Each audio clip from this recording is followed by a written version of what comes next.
ಬೆಳಗಿನ ತಿಂಡಿ ವಿಶೇಷವಾಗಿರಬೇಕು ಅಂದ್ಕೊಳ್ಳೋರು ಈ ರೆಸಿಪಿನ ಒಮ್ಮೆ ಟ್ರೈ ಮಾಡಲೇಬೇಕು. ಎಲ್ರಿಗೂ ನಮಸ್ಕಾರ. ವಾಣಿ ಯೂಟ್ಯೂಬ್ ಚಾನಲ್ಗೆ ಸ್ವಾಗತ.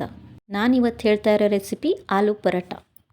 ನಾನಿವಾಗ ಆಲೂ ಪರೋಟಕ್ಕೆ ಬೇಕಾಗಿರೋ ಮಸಾಲವನ್ನು ರೆಡಿ ಮಾಡ್ಕೊಳ್ಳೋದು ಹೇಳ್ತಾ ಇದ್ದೀನಿ. ಹಸಿಮೆಣಸಿನ್ಕಾಯಿ ಒಂದು 6 ತೊಗೊಂಡಿದ್ದೀನಿ. ಒಂದು ಬೆಳ್ಳುಳ್ಳಿ, ಶುಂಠಿ, ಕರಿಬೇವಿನ ಸೊಪ್ಪು, ಕೊತ್ತಂಬರಿ ಸೊಪ್ಪು, ಅರಿಶಿನ ಪುಡಿ, ಉಪ್ಪು ಮತ್ತು ಜೀರಿಗೆ ಇವೆಲ್ಲವನ್ನು ನಾವು ಪೇಸ್ಟ್ ಮಾಡ್ಕೋಬೇಕಾಗತ್ತೆ.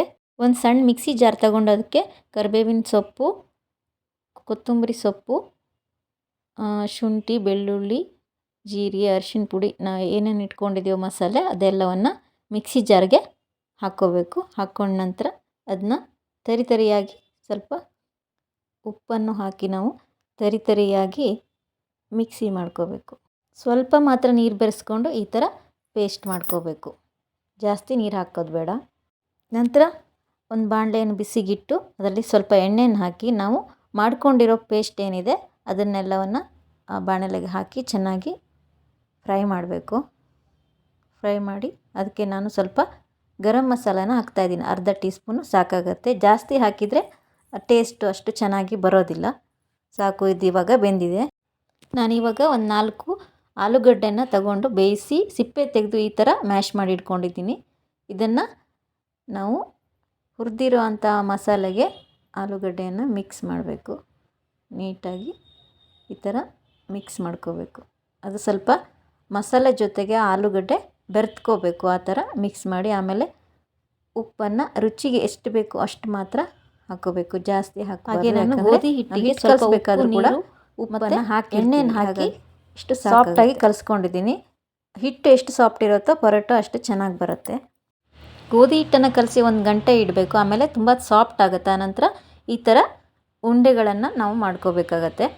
ನೀಟಾಗಿ ಮಾಡಿಕೊಂಡು ಆಮೇಲೆ ಮಾಡ್ಕೊಂಡಿರೋ ಹೂರಣ ಏನಿದೆ ಅದರಲ್ಲೂ ನಾವು ಉಂಡೆಗಳನ್ನು ಮಾಡ್ಕೋಬೇಕು.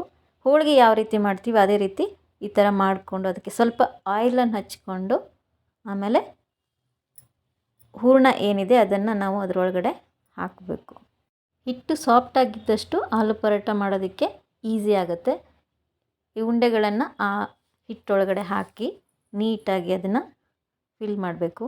ಈ ಥರ ಹೋಳಿಗೆ ನಾವು ಹೇಗೆ ಮಾಡ್ಕೊತೀವೋ ಅದೇ ರೀತಿ ಮಾಡಿದ್ರಾಯಿತು. ನೋಡಿ, ನೀಟಾಗಿ ಈ ಥರ ಬರಬೇಕು. ಫುಲ್ ಹೂರಣ ಪೂರ್ತಿ ಹಿಟ್ಟಲ್ಲಿ ಕವರ್ ಆಗೋವರೆಗೆ ನಾವು ನೀಟಾಗೆಲ್ಲ ಮಾಡಬೇಕು. ಆಮೇಲೆ ಈ ಥರ ತಟ್ಟಿ ನೀಟಾಗಿ ಚೆನ್ನಾಗಿ ಬರಬೇಕು. ಅದು ಹೂರಣ ಆಚೆ ಬರದೇ ಇರೋ ಥರ ನೀಟಾಗಿ ಅದನ್ನ ಹಿಟ್ಟಲ್ಲಿ ಕವರ್ ಮಾಡಬೇಕು. ನಂತರ ಹಾಗೆ ಬಾಕಿ ಉಳಿದಿರೋ ಉಂಡೆಗಳನ್ನು ಕೂಡ ಇದೇ ರೀತಿ ನಾವು ಹೂರಣ ಹಾಕಿ ಫಿಲ್ ಮಾಡ್ಕೋಬೇಕಾಗತ್ತೆ. ನೋಡಿ ಯಾವ ಥರ ಬಂದಿದೆ ಅಂತ. ಹೀಗೆ ಎಲ್ಲವನ್ನು ಮಾಡಿಕೊಂಡು ಈ ಥರ ರೆಡಿ ಮಾಡ್ಕೋಬೇಕಾಗತ್ತೆ. ನೋಡಿ, ಮೊದಲೇ ಮಾಡಿಟ್ಕೊಂಡ್ರೆ ನಮಗೆ ಮಾಡಬೇಕಾದ್ರೆ ಈಸಿ ಆಗುತ್ತೆ. ಅಂದರೆ ಬೇಗ ಲಟ್ಟಿಸ್ಕೊಂಡು ಬೇಯಿಸ್ಕೊಳ್ಳೋಕ್ಕೆ ಈಸಿ ಆಗುತ್ತೆ. ನೋಡಿ, ಎಲ್ಲ ರೆಡಿಯಾಗಿದೆ. ಚಪಾತಿ ಲಟ್ಟಿಸೋ ಮಣೆ ಮೇಲೆ ಸ್ವಲ್ಪ ಹಿಟ್ಟನ್ನು ಹಾಕ್ಕೊಂಡು ನಾನು ಪರೋಟದ ಹಿಟ್ಟನ್ನು ನಾನು ಹಿಟ್ಟಲ್ಲಿ ಡಿಪ್ ಮಾಡಿ ಲಟ್ಟಿಸ್ತಾ ಇದ್ದೀನಿ. ನೋಡಿ, ಈ ಥರ ನಿಧಾನಕ್ಕೆ ಲಟ್ಟಿಸ್ಬೇಕು. ಜೋರಾಗಿ ಉಜ್ಜಬಾರ್ದು, ಯಾಕಂದರೆ ಹೂರಣ ಆಚೆ ಬರೋ ಚಾನ್ಸ್ ಇರುತ್ತೆ. ಹಾಗಾಗಿ ನಿಧಾನಕ್ಕೆ ಈ ಥರ ಲಟ್ಟಿಸ್ಕೋಬೇಕು. ನೋಡಿ, ರೆಡಿಯಾಗಿದೆ. ಈ ಥರ ನೀವು ಪ್ಲಾಸ್ಟಿಕ್ ಕವರ್ ಹಾಕಿ ಕೂಡ ಈ ಥರ ಲಟ್ಟಿಸ್ಕೋಬೋದು. ನಾನು ಹಾಗೆ ಮಾಡಿದ್ದೀನಿ. ಇವಾಗ ದೋಸೆ ತವನ ಬಿಸಿಗಿಟ್ಟು ಅದಕ್ಕೆ ನಾನು ಸ್ವಲ್ಪ ಎಣ್ಣೆನ ಹಚ್ತಾ ಇದ್ದೀನಿ. ಎಣ್ಣೆ ಹಚ್ಚಿ ಅದಕ್ಕೆ ಲಟ್ಟಿಸಿರೋ ಅಂಥ ಆಲೂ ಪರೋಟನ ಹಾಕಿ ಮೇಲ್ಗಡೆ ಸ್ವಲ್ಪ ನಾವು ಎಣ್ಣೆನ ಹಚ್ಚಬೇಕು. ನೀಟಾಗಿ ಈ ಥರ ಹಚ್ಚಿ ಚೆನ್ನಾಗಿ ಬೇಯಿಸ್ಕೋಬೇಕು. ನೋಡಿ, ಮಗ್ಚಾಕ್ದವಾಗ ಈ ಥರ ಬರುತ್ತೆ.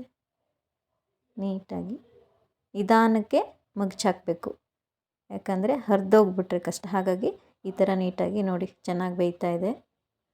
ಉಬ್ಬಿ ಬರುತ್ತೆ. ಅದು ನಾವು ಹೂರಣ ಆಚೆ ಬಂದಿಲ್ಲ ಅಂದರೆ ಚೆನ್ನಾಗಿ ಉಬ್ಬಿ ಬರುತ್ತೆ. ಬೇಯಿಸೋದು ಇದು ಕಷ್ಟ ಇಲ್ಲ, ಬೇಗ ಬೇಯುತ್ತೆ. ನೋಡಿ, ಆಲೂ ಪರೋಟ ಇವಾಗ ರೆಡಿಯಾಗಿದೆ. ಈ ವಿಡಿಯೋ ನಿಮ್ಗೆ ಇಷ್ಟ ಆದರೆ ಲೈಕ್ ಮಾಡಿ, ಶೇರ್ ಮಾಡಿ. ಹಾಗೆ ಇನ್ನೂ ಸಬ್ಸ್ಕ್ರೈಬ್ ಆಗಿಲ್ಲ ಅಂದರೆ ಸಬ್ಸ್ಕ್ರೈಬ್ ಆಗಿ. Thank you for watching video. Thank you.